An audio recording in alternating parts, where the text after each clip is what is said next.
ಎಲ್ರಿಗೂ ನಮಸ್ಕಾರ.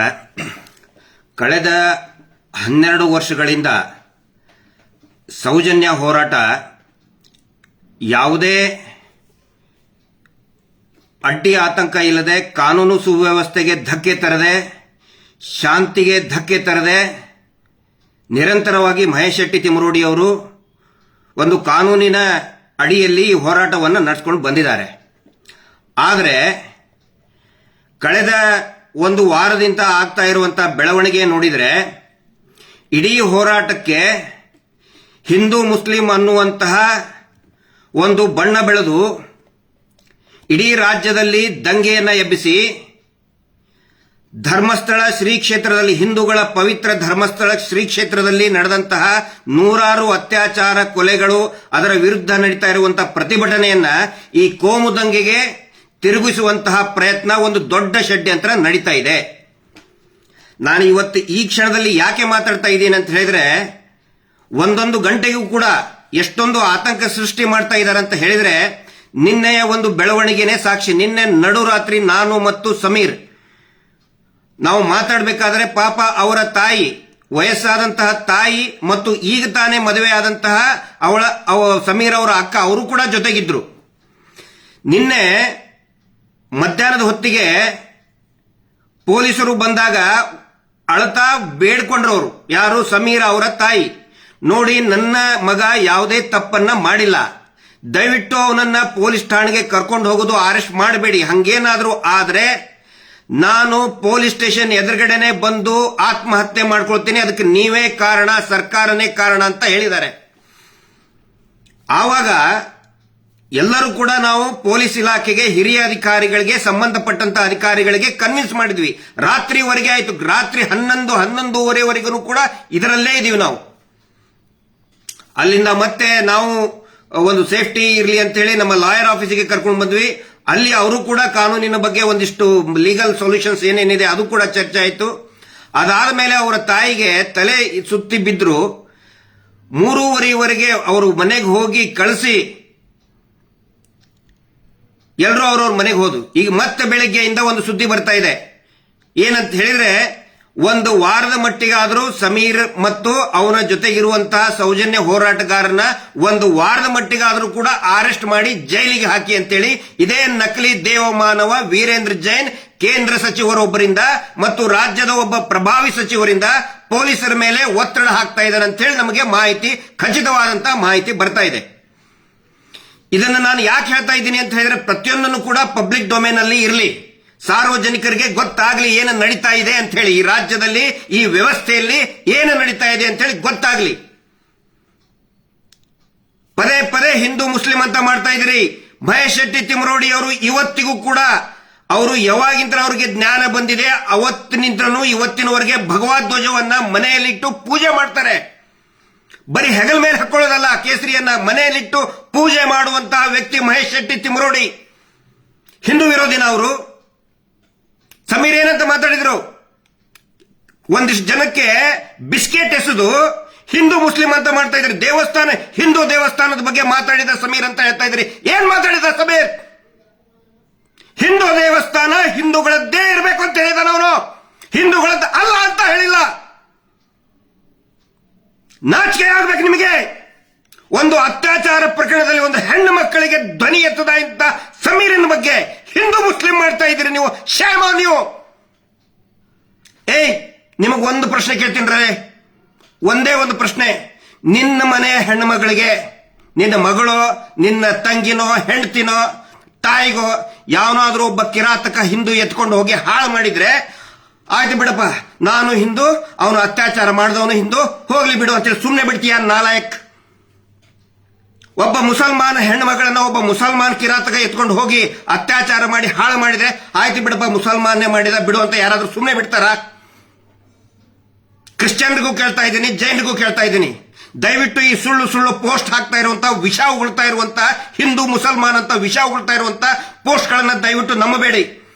ಸಮೀರನ್ ಮೇಲೆ ಸೋಮೋಟೋ ಕೇಸ್ ಹಾಕ್ತಿರಲ್ಲ ನೀವು, ಸ್ವಯಂ ಪ್ರೇರಿತ ದಾಖಲೆ, ದೂರು ದಾಖಲೆನ ಮಾಡಿದ್ರಲ್ಲ, 299 ಅರೆಸ್ಟ್ ಮಾಡೋದಕ್ಕೆ ಬರೋದಿಲ್ಲ. ಸುಪ್ರೀಂ ಕೋರ್ಟಿನ ಆದೇಶ ಇದೆ. ಆದ್ರೂ ಕೂಡ ನಿನ್ನೆ ಪೊಲೀಸರು ಬಂದು ಅರೆಸ್ಟ್ ಮಾಡಕ್ ಬಂದಿದ್ರಿ. ಈ ಕೋಮು ಗಲಭೆ ಎಬ್ಬಿಸ್ತಾ ಇರುವಂತ ಫೇಕ್ ಅಕೌಂಟ್ ನಲ್ಲಿ ಎಷ್ಟೋ ಜನ ಫೇಕ್ ಅಕೌಂಟ್ ನಲ್ಲಿ ಹಿಂದೂ ಮುಸಲ್ಮಾನ್ ಮಾಡ್ತಾ ಇದಾರಲ್ಲ, ಅವ್ರ ಮೇಲೆ ಯಾಕೆ ಸೋಮೋಟೋ ಕೇಸ್ ಇವತ್ತಿನವರೆಗೂ ರಿಜಿಸ್ಟರ್ ಆಗಲಿಲ್ಲ ಅನ್ನೋ ಪ್ರಶ್ನೆಯನ್ನ ನಾನು ಕೇಳ್ತಾ ಇದ್ದೀನಿ. ಅಂದ್ರೆ ಈ ವೀರೇಂದ್ರ ಜೈನ್ ನಕಲಿ ದೇವಮಾನವ, ಸಿಕ್ಕಾಪಟ್ಟೆ ದುಡ್ಡಿದೆ, ದೇವಸ್ಥಾನವನ್ನ ಕಂಟ್ರೋಲ್ ಮಾಡ್ತಾನೆ. ಅವನ ಹತ್ರ ರಾಷ್ಟ್ರಪತಿಗಳು ಬರ್ತಾರೆ, ಪ್ರಧಾನ ಮಂತ್ರಿಗಳು ಬರ್ತಾರೆ, ಮುಖ್ಯಮಂತ್ರಿಗಳು ಬರ್ತಾರೆ, ಹೋಮ್ ಮಿನಿಸ್ಟರ್ ಬಂದು ಕಾಲ್ ಬಿಡ್ತಾರೆ, ಜಡ್ಜಸ್ಗಳು, ಹೈಕೋರ್ಟ್ ಸುಪ್ರೀಂ ಕೋರ್ಟ್ ಜಡ್ಜಸ್ಗಳು ಬಂದು ಅವ್ನು ಕಾಲ್ ಬಿಡ್ತಾರೆ ಅಂತ ಹೇಳಿದ್ರೆ ಅವನು ಏನ್ ಮಾಡಿದ್ದ ಅದೇ ನಿಜನಾ? ಅವನೇನ್ ಕಾನೂನಿಗಿಂತ ದೊಡ್ಡವನ? ಅವನು ನಕಲಿ ದೇವಮಾನವ ವೀರೇಂದ್ರ ಜೈನ್. ಅವನ ತಮ್ಮ 100 ಕೊಲೆಗಳನ್ನ ಮಾಡಿದ, 100 ಹೆಣ್ಣು ಮಕ್ಕಳನ್ನ ಕೊಂದು ಕೊಲೆ ಮಾಡಿ ನೇತ್ರಾವತಿ ನದಿಯಲ್ಲಿ ಕಾಡಿನಲ್ಲಿ ಬಿಸಾಕಿದ್ದಾನೆ. ಅದರ ಸಾಕ್ಷಿ ನನ್ನ ಹತ್ರ ಇದೆ. ಸುಳ್ಳು ಮಾತಾಡ್ತಾ ಇದ್ರೆ ನನಗೆ ಅರೆಸ್ಟ್ ಮಾಡ್ಕೊಂಡು ಹೋಗ್ಲಿ. ನಾನು ತಪ್ಪು ಮಾತಾಡ್ತಾ ಇದ್ರೆ, ನಾನು ದಾಖಲೆ ಸಾಕ್ಷಿಗಳನ್ನ ಕೊಡದೆ ಹೋದ್ರೆ ಫಸ್ಟ್ ನನ್ನನ್ನು ಅರೆಸ್ಟ್ ಮಾಡಿ ಅಂತ ಸರ್ಕಾರ ಕೇಳ್ತಾ ಇದ್ದೀನಿ. ನಾನು ಬೊಗಳೆ ಬಿಡ್ತಾ ಇಲ್ಲ. ಇಲ್ಲಿವರೆಗೆ ನಾವು ಹೇಳಿದ್ದು ಬರೀ 10%, 10%. ಇನ್ನೂ ಎಲ್ಲವೂ ಇದೆ, ಎಲ್ಲ ಇಟ್ಕೊಂಡು ಕೂತ್ಕೊಂಡಿದ್ದೀವಿ ನಾವು. ಸುಮ್ಮನೆ ಬೊಗಳೆ ಬಿಡ್ತಾ ಇಲ್ಲ. ಇಲ್ಲಿ ಸರ್ಕಾರ ಇವತ್ತು ನಮಗೆ ಹೇಳಿ ಆಯ್ತು ತೋರಿಸು ಅಂತ ಹೇಳಿ, ತೋರಿಸಲಿಲ್ಲ ಅಂದ್ರೆ ನಮಗೆ ಅರೆಸ್ಟ್ ಮಾಡ್ಕೊಂಡು ಹೋಗಿ. ನೀವು ವಾಸ್ತವವನ್ನೇ ಹೇಳ್ತಾ ಇದೀವಿ ಇಲ್ಲಿ. ಅದಕ್ಕೆ ಎಲ್ರಿಗೂ ನಾನು ವಿನಂತಿ ಮಾಡ್ಕೊಳ್ತಾ ಇದ್ದೀನಿ. ಸುಮಾರು ಜನ ಕಾಲ್ ಮಾಡ್ತಾ ಇದ್ದಾರೆ, ವಿಶೇಷವಾಗಿ ಯೂಟ್ಯೂಬರ್ಸ್ಗಳು ತುಂಬಾ ಒಂದು ಕಾಳಜಿಯಿಂದ ಒಂದು ಕಾಲ್ ಮಾಡ್ತಾ ಇದ್ದಾರೆ, ಸಿಗ್ತೀವಿ, ಭೇಟಿ ಆಗಬೇಕು ಅಂತ ಹೇಳ್ತಾ ಇದ್ದಾರೆ. ಎಲ್ಲರಿಗೂ ನನಗೆ ಮಾತಾಡಕ್ ಆಗ್ತಾ ಇಲ್ಲ. ಇನ್ನು ಸ್ವಲ್ಪ ಹೊತ್ತಿನಲ್ಲೇ ಸಮೀರ್ಗೆ ಬಳ್ಳಾರಿ ಕರ್ಕೊಂಡು ಹೋಗ್ಬೇಕು. ಇಲ್ಲಿ ನಮಗೆ ಮತ್ತೆ ಪೊಲೀಸರಿಗೆ ಯಾವುದೇ ಸಂಘರ್ಷ ಇಲ್ಲ. ಇವ್ರು ಏನ್ ಮಾಡ್ತಾ ಇದ್ದಾರೆ, ನಾವು ಪೊಲೀಸರ ಅಗೇನ್ಸ್ಟ್ ಮಾತಾಡಬೇಕು, ನಾವು ಆಂಟಿ ಪೊಲೀಸ್ ಅಂತ ತೋರಿಸಬೇಕು, ಆನಂತರ ನಾವು ಮೀಡಿಯಾ ವಿರುದ್ಧ ಮಾತಾಡಬೇಕು, ನಾವು ಮತ್ತೆ ಮೀಡಿಯಾ ಅಗೇನ್ಸ್ಟ್ ಅಂತ ತೋರಿಸಬೇಕು ಅನ್ನುವಂತಹ ಒಂದು ವಾತಾವರಣ ಸೃಷ್ಟಿ ಮಾಡ್ತಾ ಇದ್ದಾರೆ. ನಮಗೆ ಪೊಲೀಸರಿಗೆ ಯಾವುದೇ ಸಂಘರ್ಷ ಇಲ್ಲ. ನಮ್ಮ ಹೋರಾಟ ಪೊಲೀಸರ ವಿರುದ್ಧ ಇಲ್ಲ, ಅಥವಾ ಯಾವುದೇ ರಾಜಕೀಯ ಪಕ್ಷದ ಸಿದ್ಧಾಂತದ ವಿರುದ್ಧನೂ ಕೂಡ ಖಂಡಿತ ಇಲ್ಲ, ಮಾಧ್ಯಮಗಳ ವಿರುದ್ಧನೂ ಕೂಡ ಇಲ್ಲ. ಆದರೆ ಅನೇಕ ಜನ ಯೂಟ್ಯೂಬರ್ಸ್ಗಳು ಇವತ್ತು ಈ ಹೋರಾಟದ ಶಕ್ತಿಯಾಗಿ ಮುಂದೆ ನಿಂತ್ಕೊಂಡಿದ್ದಾರೆ. ಅವರೆಲ್ಲರಿಗೂ ನಾನು ಹೇಳ್ತಾ ಇದ್ದೀನಿ, ದಯವಿಟ್ಟು ಇನ್ನೂ ಹೆಚ್ಚಾಗಿ ಮಾತಾಡಿ, ಮತ್ತು ಪ್ರತಿಯೊಬ್ಬ ಜನಸಾಮಾನ್ಯನು ಕೂಡ ಮಾತಾಡಿ. ಇದು ಬರೀ ನಮ್ಮ ಪ್ರತಿಷ್ಠೆ ಅಲ್ಲ, ನಾವೇ ಮಾತಾಡ್ಬೇಕಂತಿಲ್ಲ, ನಾವೇ ಮಾತಾಡ್ತಾ ಇದೀವಿ. ದಯವಿಟ್ಟು ಇನ್ನು ಮೇಲೆ ಪ್ರತಿಯೊಬ್ಬ ಜನಸಾಮಾನ್ಯನು ಕೂಡ ಪ್ರಶ್ನೆ ಕೇಳಿ, ಈ ವ್ಯವಸ್ಥೆಗೆ ಕೇಳಿ. ಸಮೀರ್ ಮೇಲೆ ಸೆಕ್ಷನ್ 299 BNS ಅರೆಸ್ಟ್ ಮಾಡೋ ಹಂಗೆ ಇಲ್ಲ, ಆದರೂ ಕೂಡ ಬಂದ್ ಹೋಗಿ ಅಂತ ಇದ್ದಾರೆ. ನಾವು ಹೋಗ್ತೇವೆ. ಪೊಲೀಸರಿಗೆ ನಾನು ಮಾತು ಕೊಟ್ಟಿದ್ದೀನಿ, ಸಮೀರನ್ನು ನಾನು ಕರ್ಕೊಂಡು ಬಂದೇ ಬರ್ತೀನಿ. ಮತ್ತೆ ಪೊಲೀಸರು ಕೂಡ ತುಂಬಾ ಚೆನ್ನಾಗಿ ಸ್ಪಂದನೆ ಮಾಡಿದ್ದಾರೆ. ಅಲ್ಲಿ ಇರುವಂತ ಠಾಣಾಧಿಕಾರಿ ಇರ್ಬೋದು, ಬಳ್ಳಾರಿ ಅವರು ಇರ್ಬೋದು, ಹಿರಿಯ ಅಧಿಕಾರಿಗಳು ಇರ್ಬೋದು, ಮತ್ತು ಕರ್ಕೊಂಡು ಬಂದಂತ ನಿನ್ನೆ ನಮ್ಮ ಜೊತೆಗಿದ್ದಂತ ಎಲ್ಲಾ ಸ್ಟಾಫ್ಗಳು ಕೂಡ, ಬಳ್ಳಾರಿ ಪೊಲೀಸರು ಇರ್ಬೋದು, ಜಿಗಣಿ ಇರ್ಬೋದು, ಎಲ್ಲರೂ ಕೂಡ ಚೆನ್ನಾಗಿ ವರ್ತನೆ ಮಾಡಿದ್ದಾರೆ. ಆದ್ರೆ ನೋಡಿ, ಈ ಶೀನಪ್ಪ ಅನ್ನುವಂತ ವ್ಯಕ್ತಿ ಎಲ್ಲಾ ಯೂಟ್ಯೂಬರ್ಸ್ಗಳಿಗೂ ಕೂಡ ನೋಟಿಸ್ ಕೊಟ್ಟು ಬ್ಲಾಕ್ ಮಾಡಿಸಿದ.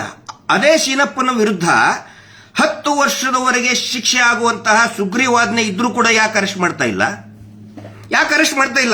ಯಾಕೆ ಅವನು ಕರ್ಸ್ಕೊಳ್ಳಿಲ್ಲ ಪೊಲೀಸ್ ಸ್ಟೇಷನ್ಗೆ? ಇವರು ಮಾಡ್ತಾ ಇರೋ ಮೀಟರ್ ಬಡ್ಡಿ ದಂಧೆಯಿಂದ ಊರೂರಲ್ಲಿ ಹೆಣಗಳು ಬೀಳ್ತಾ ಇದೆ.